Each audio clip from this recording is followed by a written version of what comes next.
بعض لوگ کہتے تو ہیں کہ ہم اللہ تعالیٰ پر اور قیامت کے دن پر ایمان رکھتے ہیں، لیکن در حقیقت وہ ایماندار نہیں ہوتے۔ وہ اللہ تعالیٰ کو اور ایمان والوں کو دھوکہ دینا چاہتے ہیں، لیکن دراصل خود اپنے تئیں دھوکہ دے رہے ہیں مگر سمجھتے نہیں۔ سامعین، اب ان آیتوں کی تفسیر سماعت کیجیے۔ منافقت کی ابتدا اور اس کی اقسام۔ دراصل نفاق کہتے ہیں بھلائی کے ظاہر کرنے اور برائی کے پوشیدہ رکھنے کو۔ نفاق کی دو قسمیں ہیں، اعتقادی اور عملی۔ پہلی قسم کے منافق تو ابدی جہنمی ہیں، اور دوسری قسم کے بدترین مجرم ہیں۔ اس کا بیان تفصیل کے ساتھ انشاءاللہ کسی مناسب جگہ ہوگا۔ ابن جریر رحمۃ اللہ علیہ فرماتے ہیں، منافق کا قول اس کے فعل کے خلاف، اس کا باطن ظاہر کے خلاف، اس کا آنا جانے کے خلاف، اس کی موجودگی عدم موجودگی کے خلاف ہوا کرتی ہے۔ نفاق مکے میں تو تھا ہی نہیں بلکہ اس کا خلاف تھا۔ بعض لوگ ایسے تھے جو زبردستی سے بظاہر کافروں کا ساتھ دیتے تھے مگر دل میں مسلمان ہوتے تھے۔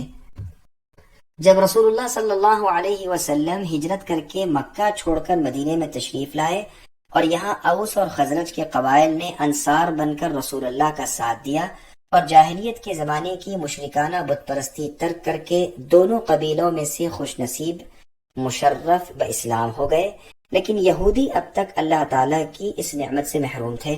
ان میں سے صرف عبداللہ بن سلام رضی اللہ عنہ نے اس سچے دین کو قبول کیا تھا۔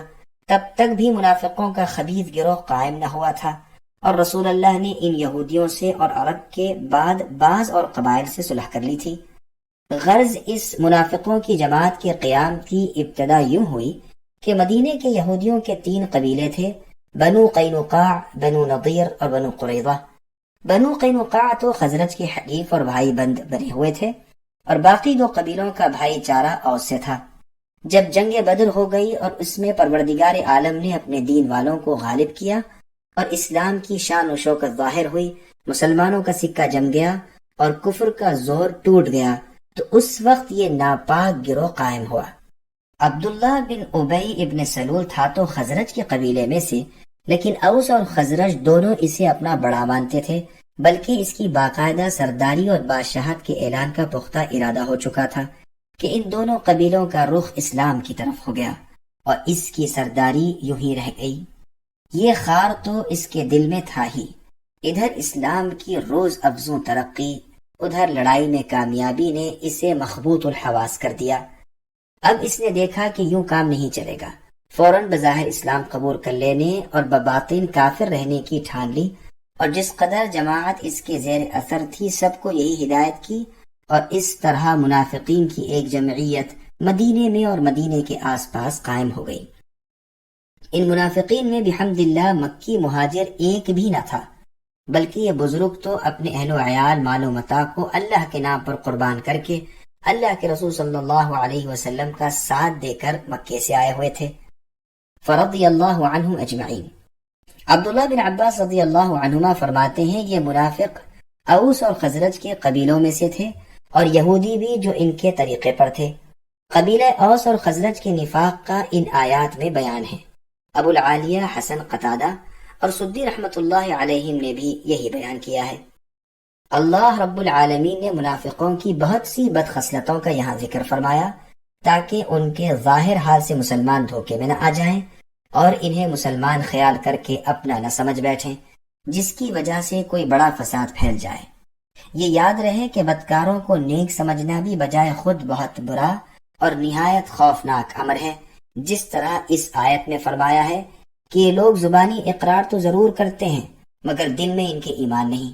اسی طرح سورہ منافقون میں بھی کہا گیا ہے کہ اذا جاءک المنافقون قالوا نشهد انک لرسول اللہ، یعنی منافق اے نبی آپ کے پاس آ کر کہتے ہیں کہ ہماری گواہی ہے کہ آپ اللہ کے رسول ہیں، اور اللہ جانتے ہیں کہ آپ اللہ کے رسول ہیں۔ لیکن چونکہ حقیقت میں منافقوں کا قول ان کے عقیدے کے مطابق نہ تھا، اس لیے باوجود ان لوگوں کے شاندار اور تاکیدی الفاظ کے اللہ تعالیٰ نے انہیں جھٹلا دیا اور فرمایا واللہ یشہد ان المنافقین لکاذبون، یعنی اللہ تعالیٰ گواہی دیتے ہیں کہ بالیقین منافق جھوٹے ہیں۔ اور یہاں بھی فرمایا وما هم بمؤمنین، یعنی دراصل وہ ایماندار نہیں، وہ اپنے ایمان کو ظاہر کر کے اور اپنے کفر کو چھپا کر اپنی جہالت سے اللہ تعالیٰ کو دھوکہ دیتے ہیں۔ اور اسے نفع دینے والی اور اللہ تعالیٰ کو دھوکہ دینے والی کاریگری خیال کرتے ہیں، جیسے کہ بعض مؤمنوں پر ان کا یہ مکر چل جاتا ہے۔ قرآن کریم میں ہے یوم یبعثہم اللہ جمیعا فیحلفون لہ الی آخر الآیہ، یعنی قیامت والے دن جبکہ اللہ تعالیٰ ان سب کو کھڑا کریں گے تو جس طرح وہ یہاں ایمان والوں کے سامنے قسمیں کھاتے ہیں، اللہ تعالیٰ کے سامنے بھی قسمیں کھائیں گے اور سمجھتے ہیں کہ وہ بھی کچھ ہیں، خبردار یقیناً وہ جھوٹے ہیں۔ یہاں بھی ان کے اس غلط عقیدے کے مقابلے میں فرمایا کہ دراصل وہ اپنے اس کام کی برائی کو جانتے ہی نہیں، یہ دھوکہ خود اپنی جانوں کو دے رہے ہیں، جیسے کہ اور جگہ اللہ نے ارشاد فرمایا ان المنافقین یخادعون اللہ وهو خادعهم، یعنی منافق اللہ کو دھوکہ دیتے ہیں اور وہ انہیں دھوکہ دے رہے ہیں۔ بعض قاریوں نے یخدعون پڑھا اور بعض نے یخادعون، اور دونوں قراتوں کے معنی کا مطلب ایک ہو جاتا ہے۔ اگر کوئی کہے کہ اللہ تعالیٰ کو اور ایمان والوں کو منافق دھوکہ کیسے دیں گے، وہ جو اپنے دل کے خلاف ظاہر کرتے ہیں وہ تو صرف بچاؤ کے لیے ہوتا ہے، تو جواباً کہا جائے گا کہ اس طرح کی بات کرنے والے کو بھی جو کسی خوف سے بچنا چاہتا ہے عربی زبان میں مخادع کہا جاتا ہے، چونکہ منافق بھی قتل ہو جانے، قید میں پڑ جانے اور دنیاوی عذابوں سے محفوظ رہنے کے لیے چال چلتے ہیں اور باطن کے خلاف ظاہری الفاظ کہتے تھے، اس لیے انہیں دھوکہ باز کہا گیا۔ ان کا یہ فعل گو کسی کو دنیا میں کچھ دھوکہ بھی دے، لیکن در حقیقت وہ خود اپنے آپ کو دھوکہ دے رہے ہیں، اس لیے کہ وہ اس میں بھلائی اور کامیابی سمجھتے ہیں، اور دراصل یہ سبب ہوگا ان کے لیے عذاب اور غضب الہی کا، جس کے سہنے کی ان میں طاقت نہیں۔ بس یہ دھوکہ حقیقتاً ان پر خود وبال ہوگا، وہ جس کام کو انجام کا اچھا سمجھتے ہیں وہ ان کے حق میں برا اور بہت برا ہوگا۔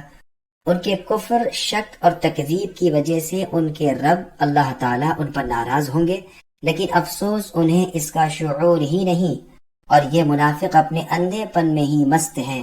ابن جریج رحمۃ اللہ علیہ اس کی تفسیر میں فرماتے ہیں کہ لا الہ الا اللہ کا اظہار کر کے وہ اپنی جان مال کا بچاؤ کرنا چاہتے ہیں، یہ کلمہ ان کے دلوں میں جاگوزی نہیں ہوتا۔